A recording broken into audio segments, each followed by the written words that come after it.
Alors, nous on a dit qu'on se mettait comme ça, les enfants. Eh bien, on va commencer cette cérémonie du 8 mai encore particulière. Je vais enlever je vais enlever mon masque si ça vous dérange pas. Ça sera plus simple. Donc voilà, donc on va commencer comme d'habitude par le dépôt de gerbes. Donc je vais demander à Madame le maire du conseil municipal des jeunes de m'accompagner.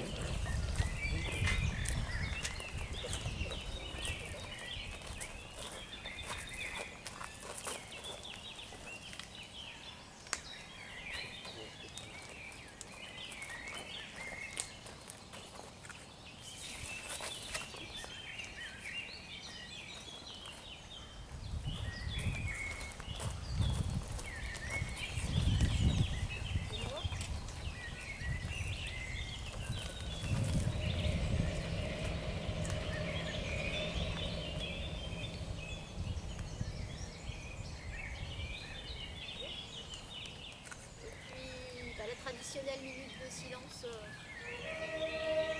après.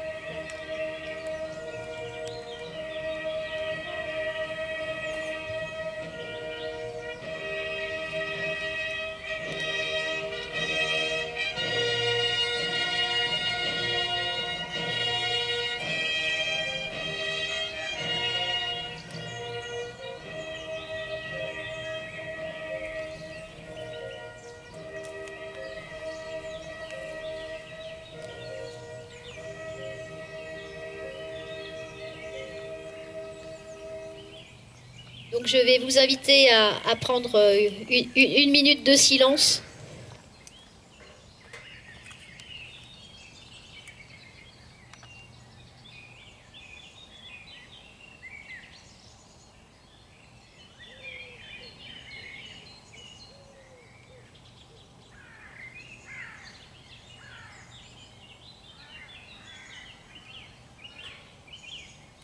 Merci.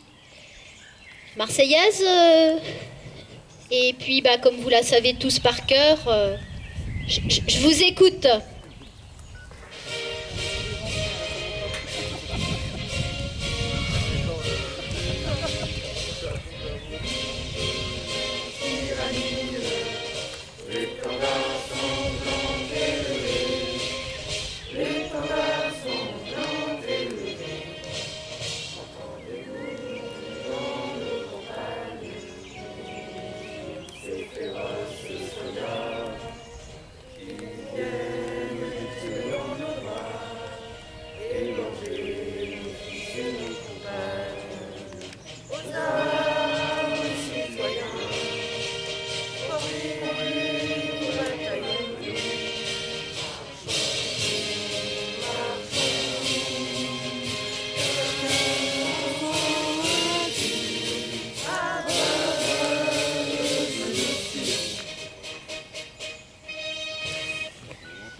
Merci, on fera mieux l'année prochaine, pas pour le 11 novembre, tiens. Hein.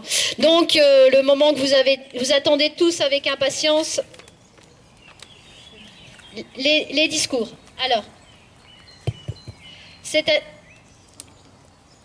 alors ça marche cette année, vous allez être gâtés en discours parce qu'on en a prévu 2-3 heures à peu près. Donc, je vais commencer par celui de Madame la ministre. Madame Darrieussecq, ministre déléguée auprès de la ministre des Armées chargée de la mémoire et des anciens combattants.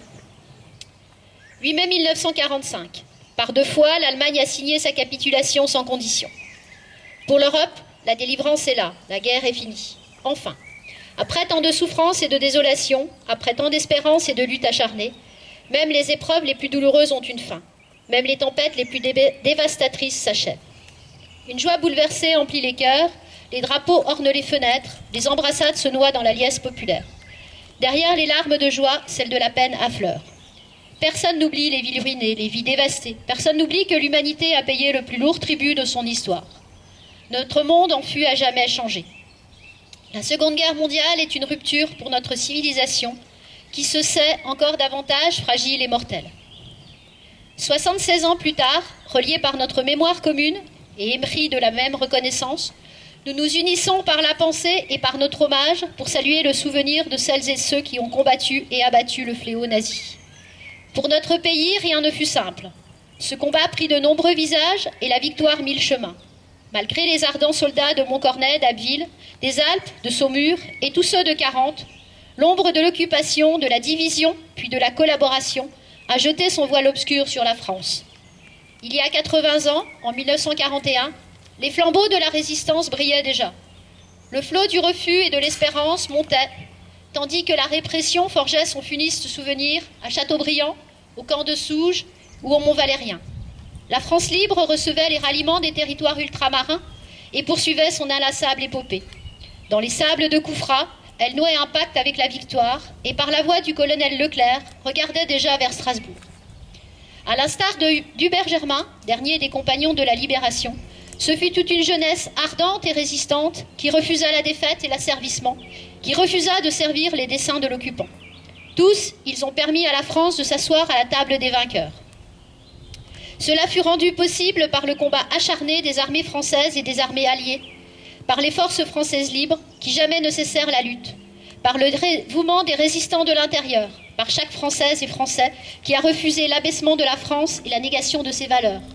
Notre gratitude demeure indéfectible. Entendons les mots de Malraux. Un monde sans espoir est irrespirable. La victoire de 1945 est le succès de l'espérance, mais elle est aussi l'aube d'un nouvel effort collectif pour la reconstruction, pour la paix et pour l'Europe. Hier comme aujourd'hui, face aux épreuves et aux crises du temps, la nation française se tient debout, résiliente et espérante. Unie et solidaire, souvenons-nous de l'adversité surmontée et de la liberté reconquise. Après ces mots de Madame la Ministre, je vais vous rajouter un petit mot personnel et je donnerai la parole à Sylvain ensuite. L'an dernier, nous nous étions donné rendez-vous pour une cérémonie spéciale, très spéciale, en petit comité et par écran interposé. Nous pensions que l'effort serait court et que nous nous retrouverions rapidement notre vie d'avant. En ce 8 mai 2021, la situation a certes évolué, mais ce n'est toujours pas la vie d'avant. Nous nous sommes résolus à accepter cette nouvelle façon de vivre sans contact. L'espoir pointe à l'horizon avec la vaccination et un possible retour à la normale. Sans contact, mais pas sans relations humaines, car c'est ce qui fait société. Nous avons besoin de faire société. Les événements récents nous l'ont montré. Après le 8 mai 1945, les survivants des camps qui ont témoigné ont tous mis en évidence que leur survie venait de la solidarité, de petits gestes anodins. Cet espoir et ces petites joies, car rien suffisait à faire jaillir dans le malheur. Ce fut un bout de chocolat pour Geneviève Antonios de Gaulle, une pièce de théâtre, montée ensemble à l'occasion de ses 20 ans pour Béatrix de Toulouse-Lautrec. Une étincelle d'humanité dans un monde, un torrent de mépris. Et je finirai avec Camus. Le fascisme, c'est le mépris, en effet. Inversement, toute forme de mépris, si elle intervient en politique, prépare ou instaure le fascisme. Je vous remercie. Je laisse la parole à Sylvain. Merci Madame le maire.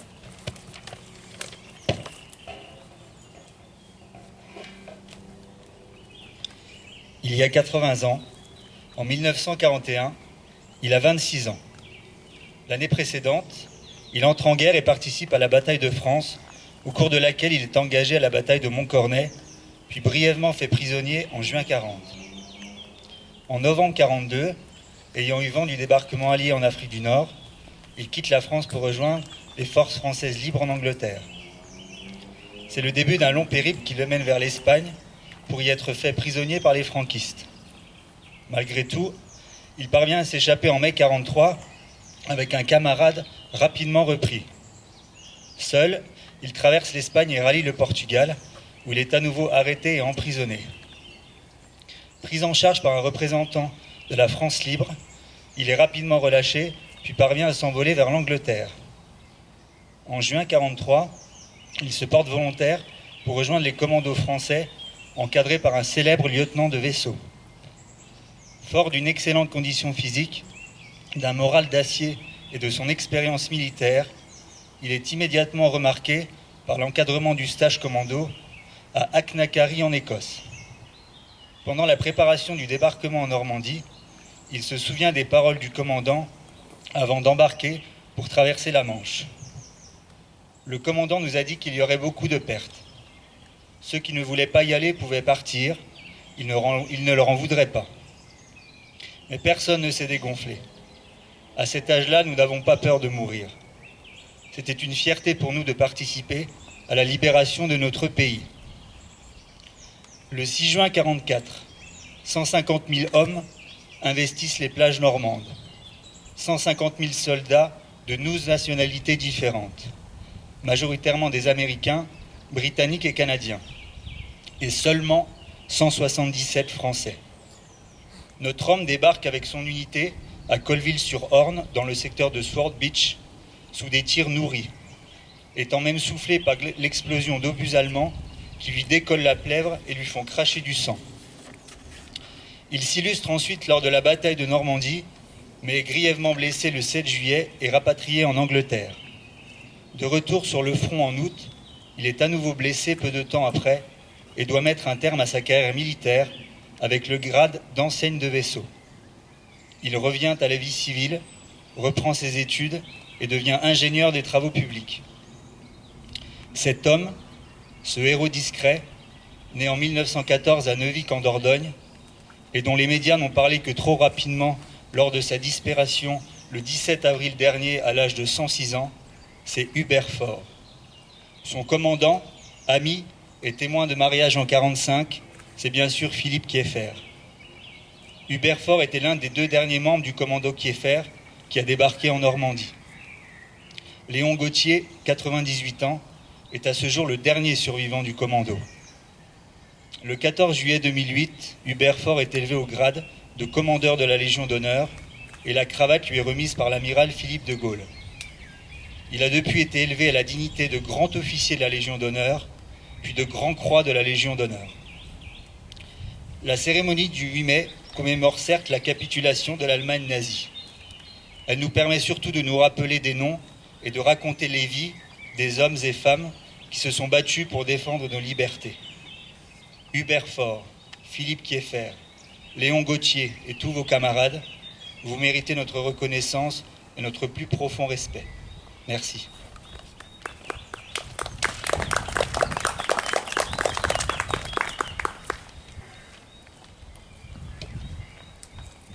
Le jour de la victoire, ça marche. Le jour de la victoire est arrivé. À Berlin, j'ai la fierté de signer, ce nom de la France, en votre nom. Change de micro, le jour de la victoire Alors, ce qu'on ne vous a pas dit, c'est que Colline va nous lire la lettre du général Delattre de Tassigny du 9 mai 1945. Ça, il faut quand même qu'on vous le précise parce que c'est la fondation Delattre, comme d'habitude, qui nous demande de mettre à l'honneur un jeune qui fera ce devoir de mémoire. Donc je redonne la parole à Colline. Le jour de la victoire est arrivé. À Berlin, j'ai la fierté de signer, son nom dans la France, en votre nom, l'acte solennel de la capitulation de l'Allemagne, digne de la confiance de votre chef suprême, le général de Gaulle, libérateur de notre pays. Vous avez, par votre effort, votre ferveur, votre héroïsme, rendu à la patrie son sens et sa grandeur. Fraternellement, unis aux soldats de la résistance, côte à côte, avec nos camarades alliés, vous avez taillé en pièces l'ennemi, partout où vous l'avez rencontré. Vos drapeaux flottent au cœur de l'Allemagne. Vos victoires marquent les étapes de la résurrection française. De toute mon âme, je vous dis ma gratitude. Vous avez droit à la fierté de vous-même, comme à celle de vos exploits. Gardons pieusement la mémoire de nos morts, généreux compagnons, tombés au champ d'honneur. Ils ont rejoint dans le sacrifice et la gloire, pour la rédemption de la France, nos fusillés et nos martyrs. Célébrons votre victoire, victoire de mai, victoire radieuse de printemps, qui redonne à la France la jeunesse, la force et l'espoir. Soldats vainqueurs, vos enfants apprendront la nouvelle épopée que vous doit la patrie.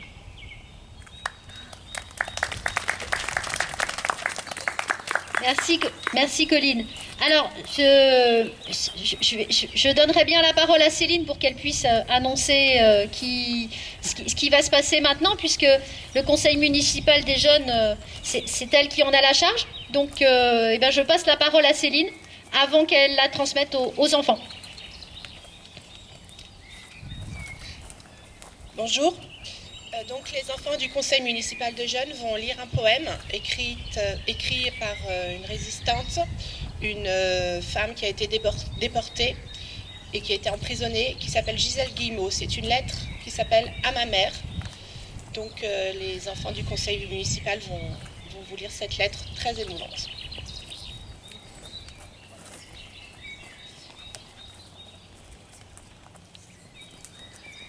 Gisèle Guillemot fut résistante de décembre 1940 à avril 1943 au sein des francs-tireurs et partisans français. Arrêtée, elle est internée à Caen, puis à Fresnes, où elle écrit ce poème. Elle est déportée à Ravensbrück, puis Mauthausen, d'octobre 1943 à avril 1945.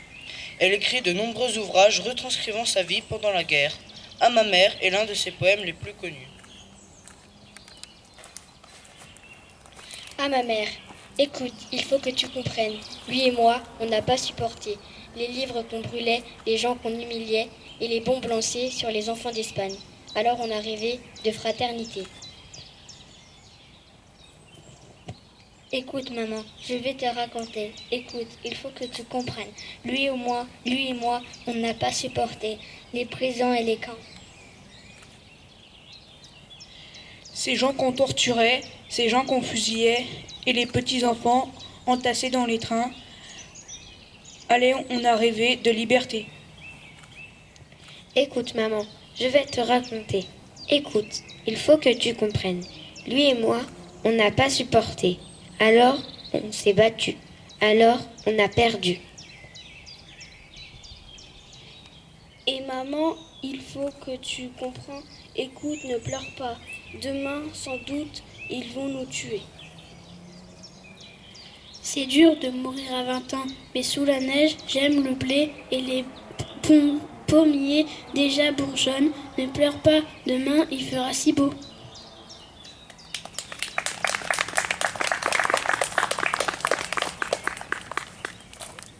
Merci les enfants, c'était émouvant comme prévu. Alors, il n'y a plus rien à ajouter après tout ça. Donc, nous allons, avant de repartir faire le tour du cimetière pour ceux qui le souhaitent, et avant de se dire au revoir, j'ai un petit mot à ajouter qui est une dédicace spéciale aux habitants de Villers. C'est un message personnel, comme on dit. Vous connaissez mon engagement depuis de nombreuses années au service des habitants de notre canton. Tout d'abord pour la défense des parents et des élèves du RPI des Hautes-Côtes, en particulier lors de la mise en place du pôle scolaire, puis de ceux du collège de Nuit-Saint-Georges, en tant que représentant FCPE au sein du conseil d'administration. Cet engagement, vous, habitants de Villers, vous l'avez reconnu en me faisant confiance, tout d'abord pendant 12 ans comme adjoint, puis depuis 1 an maintenant comme maire. Aujourd'hui, je veux défendre ces valeurs de justice sociale, de respect de l'humain et de l'environnement au niveau du département. C'est pourquoi les 20 et 27 juin, je solliciterai les suffrages des habitants du canton de Nuit-Saint-Georges avec mon binôme Jean-Luc Porte et nos remplaçants Adeline Paneni et Bernard Bobrovski qui nous accordent leur confiance sous la bannière des forces de progrès social et écologique de Côte d'Or. Nous pensons que notre département, et en particulier notre beau canton, mérite des élus disponibles, désireux de mettre en avant l'intérêt public. Je sais pouvoir compter sur le soutien des membres du conseil municipal et en particulier des adjoints Sylvain et Myriam. Je les en remercie par avance. Merci.